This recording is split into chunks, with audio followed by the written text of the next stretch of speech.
Hi friend, welcome to YouTube channel AD study point में आप लोग का स्वागत करती हूँ। आज की वीडियो में मैं हिंदी सीटेट 2020 में आने वाले एग्जाम के लिए बहुत ही इंपॉर्टेंट क्वेश्चन लाई हूँ। जैसा कि आप लोग के पेपर से ही रिलेटेड हम प्रैक्टिस सेट पढ़ा रहे हैं। अगर आप लोग को वीडियो पसंद आए तो लाइक, सब्सक्राइब और बेल आइकन को ज़रूर दबाएँ ताकि आने वाली वीडियो को मैं जो भी चढ़ाऊँ आप लोग के यहाँ आसानी से पहुँच जाए। और नीचे डिस्क्रिप्शन में लिंक दिए हैं, अगर आप लोग को वीडियो पसंद आए तो जाके वीडियो देख लीजिए। और जैसा कि मैंने फर्स्ट, सेकंड, थर्ड और फोर्थ प्रैक्टिस सेट कंप्लीट कर दिया है, ये 5वां प्रैक्टिस सेट है जो कि हिंदी का है। तो जैसा कि दोस्त आप लोग जान ही रहे हैं कि आप लोग का पेपर होने वाला था, तो पेपर लॉकडाउन की वजह से टल गया है। तो आप लोग तो तैयारी पेपर की कर ही लिए होंगे, तो आप लोग अपना प्रैक्टिस सेट लगाते रहिए। देखिए आप लोग कितना नंबर ला सकते हैं, तो आप लोग कमेंट बॉक्स में ज़रूर बताइएगा कि हाँ इतना तैयारी हमारा हुआ है। तो देखिए चलते हैं क्वेश्चन नंबर 1 पे। निम्नलिखित पद्यांश को ध्यानपूर्वक पढ़कर उस पे आधारित प्रश्नों के उत्तर दीजिए।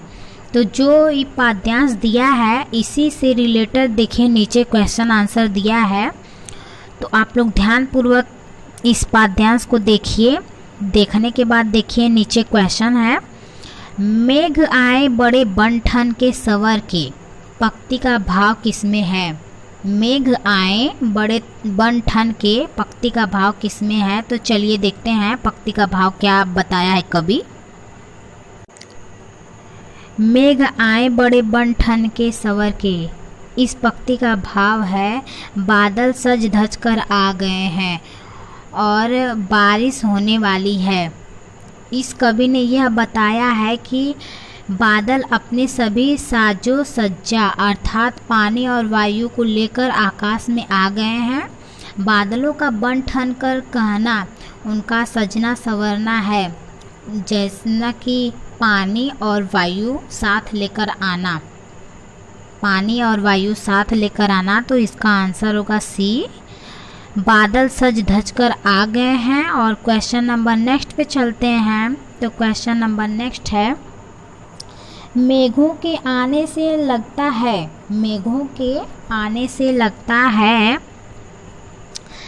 कि मेघ के आने से हवाएं चलने लगी, जिसके कारण दरवाजे खिड़कियां खुलने लगी और तब ऐसा प्रतीत होता है कि मानो गांव में शहर से मेहमान आए हैं, मानो गांव में शहर से मेहमान आए हैं। तो इसका भी आंसर होगा सी, मानो गांव में शहर से मेहमान आए हो। क्वेश्चन नंबर नेक्स्ट है, बरस बाद सिंधी लिंगी, इस पंक्ति का भाव किससे है? बरस बाद सिंही लिंगी, इस पंक्ति का भाव किससे है? तो आइए देखते हैं किससे है। बरस बाद सिंही लिंगी का भाव है कि बादल एक बरस बाद आए हैं, क्योंकि पंक्ति में कवि बता रहा है कि वर्षा की ऋतु 1 वर्ष बाद आई है और बादल 1 वर्ष बाद आया है। उनके आने से लोगों के अंदर उत्साह व्याप्त होता है, जैसे कि मेहमान की भांति स्वागत करने लगते हैं वो लोग बादल का।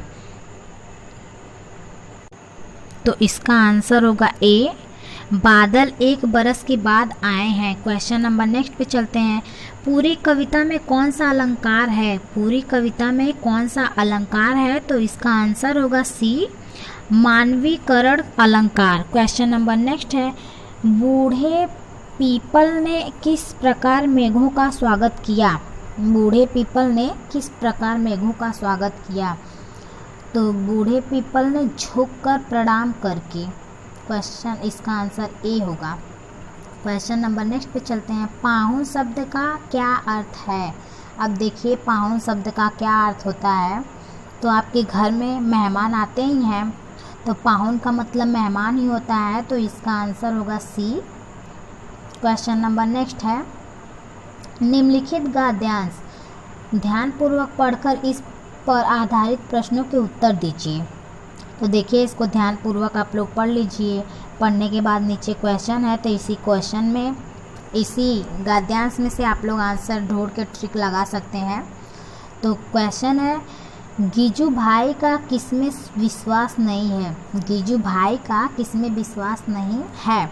तो इसका आंसर होगा बी, उनके भविष्य का निर्णय शिक्षकों एवं अभिभावकों द्वारा तय करने में है। क्वेश्चन नंबर नेक्स्ट है, कौन सा अपराध पीनल कोड की धारा के अधीन नहीं आता है? कौन सा अपराध पीनल कोड की धारा से अधीन नहीं आता है? तो इसका आंसर होगा ए, बालक की सृजन शक्ति का दमन। क्वेश्चन नंबर नेक्स्ट है, बच्चों क्या करें और क्या ना करें जब शिक्षक और अभिभावक यह तय करते हैं? तब बच्चे क्या करें और क्या ना करें जब शिक्षक और अभिभावक यह तय करते हैं? जब बच्चे में सृजन शक्ति का दमन होता है। तो इसका आंसर होगा डी। क्वेश्चन नंबर नेक्स्ट है, निम्नलिखित में सृजन के अंतर्गत नहीं आता है। तो इसका आंसर होगा बी, प्रश्नों के उत्तर रटना। क्वेश्चन नंबर नेक्स्ट है, साहित्य शब्द में ईय प्रत्यय लगाने पर शब्द बनेगा। प्रत्यय लगाने पर शब्द बनेगा। साहित्य के ईय प्रत्यय लगाने में साहित्यिक शब्द बनेगा प्रत्यय। तो शब्दों के बाद जो अक्षर या अक्षर समूह लगाया जाता है उसे प्रत्यय कहते हैं, उसको प्रत्यय कहते हैं। प्रत्यय दो शब्दों से बना होता है, प्रति प्लस अय। तो प्रति का अर्थ होता है साथ और अय का अर्थ होता है चलने वाला। तो इसका आंसर होगा सी, साहित्यिक।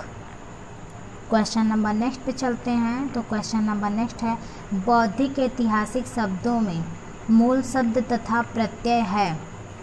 मूल शब्द तथा प्रत्यय। तो इसका आंसर होगा डी, बुद्धि मूल शब्द प्लस एक प्रत्यय इतिहास मूल शब्द। तो क्वेश्चन नंबर नेक्स्ट है, प्लस ई, न्याय नीति में समास है।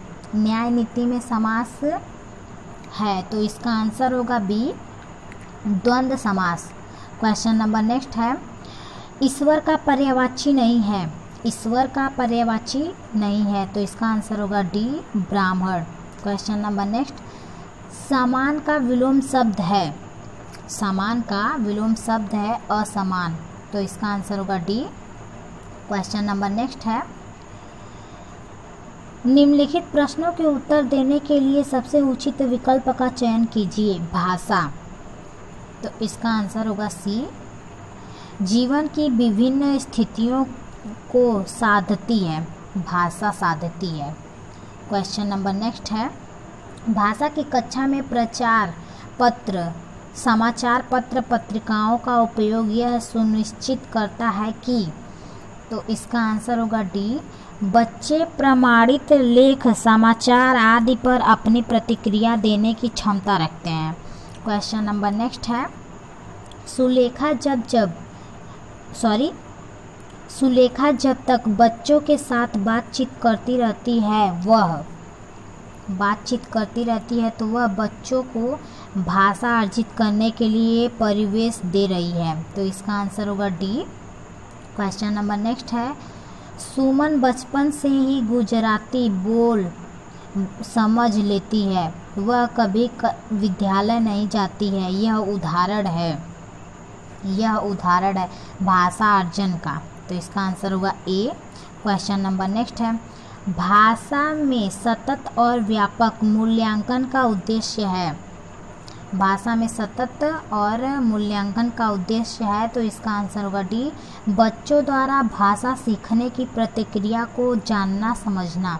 क्वेश्चन नंबर नेक्स्ट है, स्वसर पठन का मुख्य उद्देश्य है। स्वसर पठन का मुख्य उद्देश्य है। तो इसका आंसर होगा बी, बच्चों की पढ़ने संबंधी झिझक और समाप्त करना।